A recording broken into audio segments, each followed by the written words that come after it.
to be out on those intermediates for very long, and who's going to be the first to blink once we started this Grand Prix? Just getting off the grid is going to burn out those intermediates because it'll be spinning up that tyre. And these Pirellis are very sensitive to the amount of rear slip that you have. Yes, and take us through these first 2 corners then. I mean, the old layout had fast corners in the beginning, but then this is altogether different now. We're at the far end of the racetrack now. Yeah, they've just gone... One goal, look, but never steer. The British Grand Prix is underway. Mark Webber appears to get away well. They're away virtually in unison. I can see Michael Schumacher and Rosberg in the background getting good starts too. It seems that Button's up into 4th place. So Webber leads. No, it's Vettel leading indeed. It's Vettel from Webber. Alonso going Watson in the slipstream of Paul di Resta, and he will. What side's he going to go? He's going down the inside. This will be a clean pass down into Stowe Corner. And that was exactly the moment I was talking about to Anthony Hamilton on the grid. His son passes his managed driver, and Paul di Resta then was easy meat there for the speed of the McLaren. Remember, the DRS is not available until the end of the 2nd lap. Vettel just got so much more traction. I don't know if Mark got on the rev limiter or something, and then they all filter through behind. No contact from what we've seen. All 24 cars still in the race. And we have the Ferrari looking down the inside there as they went into Village. And here we go, on board with Sebastian Vettel. Just listen to this. Perfect start. Just sounded like it was about to bog down in 1.5. Well, you've got to drive it 95%, because if you drive this section 100% with these intermediates, you can already see Lewis Hamilton sliding the rear as he comes out across the start-finish line. Those tyres will be overheating. They're not designed to run on a dry track. As you experienced when you did the Pirelli test, you know that you start to marble the top of the tyre. Okay, Liz, you're doing a fantastic job. Next up is Massa.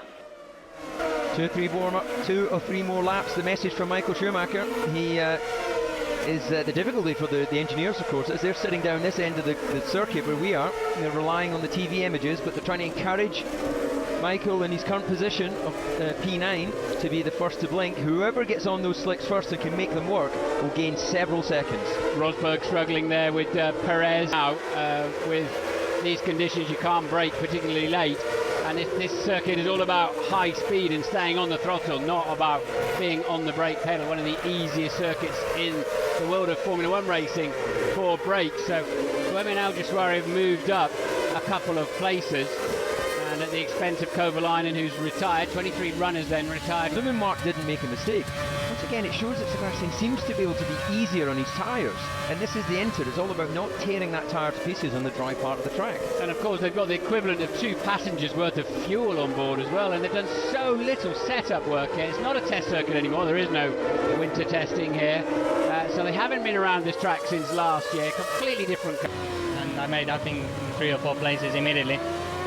But as soon as I shifted down to 4th gear for the first time, he jumped to the neutral, and that was the first indication something's wrong. And then just every time 4th gear was missing, so it's game over.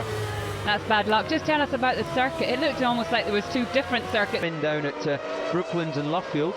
So he's obviously carried a bit too much speed into that Brooklands. That's the corner where Lewis Hamilton went wide later. And look at this, we've got Alonso right up behind Mark Webber through Beckett's, trying to find that dry line there to position the car out onto the hanger straight. And Kobayashi lost 2 places there, one to Michael Schumacher and another to Adrian Sutil, came back on just in front. Moment that's over 4th and 5th place. What challenging conditions here at Silverstone for the British Grand Prix. We're on lap 11 of 52 as Massa desperately tries to keep that Ferrari on the black stuff in the Beckett's complex. And at the same time then Alonso just slipped slightly back there from Mark Webber. Well, they have indeed. The drivers, and we'll see what they think about it. Yeah, I agree with you. I think that they'll probably go down as a racing incident, but I'm just saying that I think that Kobayashi is not to blame for that racing incident. As we see, I think we're seeing that Michael out there on the slicks has actually done his personal best in the last sector. He's just gone purple in the first sector. He's down in 18th, but it does look like this is the time now to into. And surely Vettel will now be the man who will be next in the pits. And Massa had to stay out because we saw how little grip he got, but he didn't let him into the pits because Alonso was pitting. There's only, I know this is a bone of contention for you as we watch. Oh, look at that. It's an unsafe release. That will be a... And surely he should nail him on traction out of Luffield corner. He's got to go. Oh, Yeah, but he's no room there because he's got to go down the inside at Woodcote. He now starts to come out and have a look for the run into Cobb's Corner, but it's just too fast there and too wet off line, so this is costing Button time. But he's got to make sure he's well positioned for the run down Hanger Straight. He's got to get by now as well. Hamilton up the inside towards Cobb's Corner. Will he have enough grip when he gets there, having gone through the water down the old pit straight? He does indeed, and the crowd will recognise that anytime soon. This is the view of Hamilton now from Alonso. So Hamilton up into third place. It's Michael Schumacher with the stop-go penalty for causing a collision. Quite a bit faster than Webber, but he's 2/10 slower in the middle part of the lap, and Vettel's just had a hurry-up, a wake-up call. Well, they've also got traffic, Martin, just in front of them. Look at this traffic. We've got the Virgin of D'Ambrosio, and we've also got the HRT of Liuzzi. So Mark Webber, he's got to see that and sense this is his opportunity. He's got to get past him on the track, because strategy-wise, he can't out... Confidence and belief the car's going to stick. What are we doing? We're doing 1 minute 41. We're 10 seconds off the ultimate pace. We are. Can I just bring you back, just while there's not that much happening on our screen? Now, just bring you back to Monaco, where Lewis Hamilton was given penalties for trying overtakes. He didn't actually take the guys out. Well, in case of Maldonado, he did, but with Felipe Massa, they just touched in the first incident. He was given a penalty, so the stewards have... But you won't be diving into some of these corners. And look at that then. Heidfeld goes past Kobayashi for 11th place. Surge past him. That's the DRS zone. And I think as they were getting themselves a bit out of shape in the new loop area of the track, and Al Jaswari off to Kobayashi. Normally when someone's been overtaken, they fall into a bit of a why did that happen? But immediately he was back on it, and look at this, Maldonado now seems to be under pressure. Buemi. And indeed, Buemi just sails through. What's going on with Maldonado as he just dipped his tyres on a very wet piece of track and lost a bit of temperature, but Maldonado with his wing open there. 5 seconds, but that's just the choice that Charlie Whiting had to make. Otherwise, as you say, it would be an advantage. But down at Red Bull, Mark Webber's advantage has been curbed by Vettel as Vettel gets some good heat into his tyres. So they really are neck and neck now. They're pretty much level playing field in terms of good tyre performance. Yes, Vettel stretched that lead out to 3.6 seconds on that lap. Hamilton, Michael Schumacher on Petrov for 15th place. Indeed it is, and he's through. Schumacher with a bold move, Hamilton-esque. How I used to say that Hamilton was Schumacher-esque when he first came into Formula One. Michael bravely up the inside of Vitaly Petrov, who's not having a great afternoon for Renault, and Pica from the Ferrari. He will now have the DRS zone. Sorry, Martin, I think you were gearing up to say that. I was getting excited because I think we're about to see a pass here from the Ferrari. He's got his cars, he's got his DRS, and Hamilton sort of wiggles a little bit, but then gives up the position fairly easily because he couldn't go to the inside. It's all wet on the inside, and he's been wide there twice at Brooklands. Yeah, the DRS zone where they get the rear wing open, and another to Red Bull, and of course Alonso, who is currently 7.1 seconds behind our current race leader Sebastian Vettel. Sergio Perez, P10. He's the man that just likes to get out there and pump in quiet but suitably fast laps. Doesn't like to come in the pits too often in case anything goes wrong, and he just keeps the 86 laps remaining, including the one that they're on. They could turn this into having to stop one more time in the Grand Prix if they can keep their tyres intact. It's going to be fascinating, the last few laps of this race, to see who pits when and how long they can stretch these. They only want to pit once more after this, surely, David?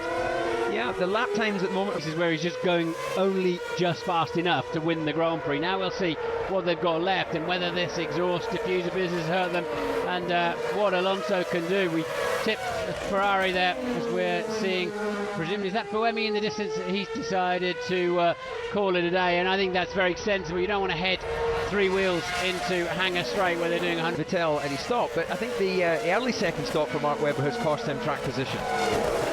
Yeah, you'd think he'd get the undercut, wouldn't you? Think he'd get the... Right, we're hearing then that off-camera Webber's stop was 5.2 seconds, so that cost him dearly as well. Red Bull are normally ace at that sort of thing, aren't they?